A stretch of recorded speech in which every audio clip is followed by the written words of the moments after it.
Ya, saya pernah masuk dalam bangunan Illuminati. Hey guys, mesti korang tertanya-tanya kan, macam mana saya boleh masuk dalam bangunan Illuminati tu? Okey, cerita dia macam ni.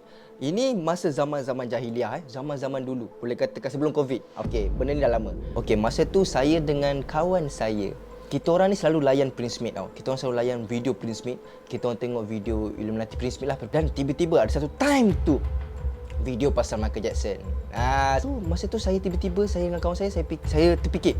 Saya cakap, uish, apa kata, masa tu saya cakap zaman jahiliah. Saya cakap kawan saya, apa kata kita try acah-acah pergi sana. Kita pergi sana, kita acah-acah macam nak join.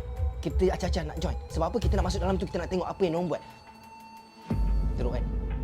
Saya tak tahu apa saya fikir masa tu. Okey, lepas tu kawan saya cakap lah, biar betul kita boleh ke kan? Boleh ke pergi sana, boleh masuk ke? Lepas tu saya cakap lah, kita cakap lah kita acah-acah nak join diorang. Kawan saya setuju. Memang kita orang nak pergi esok. Esok kita orang pergi. Saya lupa hari apa. Kita orang pergi masa tu tengah hari. Kita orang pergi. Ada guard. Macam korang nampak lah ada guard kat situ kan. So masa tu saya fikir macam nak masuk lah. Lepas tu saya cakap tak apa, kita parking. Masa tu saya dengan kawan saya parking.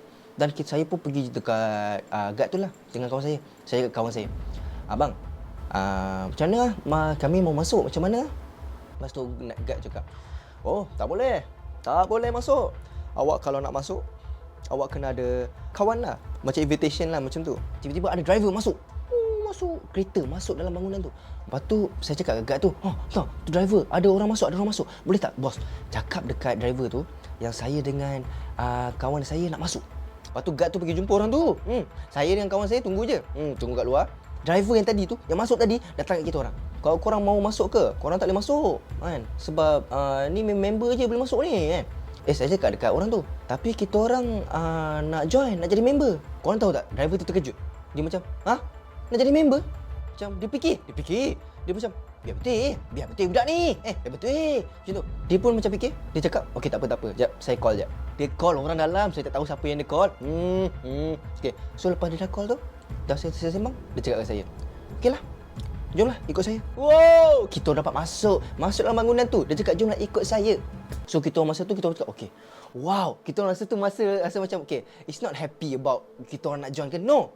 It's just I know that many people really wants to know inside apa yang ada kat dalam tu semua benda. Prince-Mate also tak boleh nak masuk. Already 3 times or 4 times he said that dia dah pergi kan. Then after that, saya dan kawan saya tu masuk dalam. Bila dah masuk dalam, kita orang, saya bagi tahu lah apa ada kat dalam Masuk dalam, 2 guard jaga kita orang.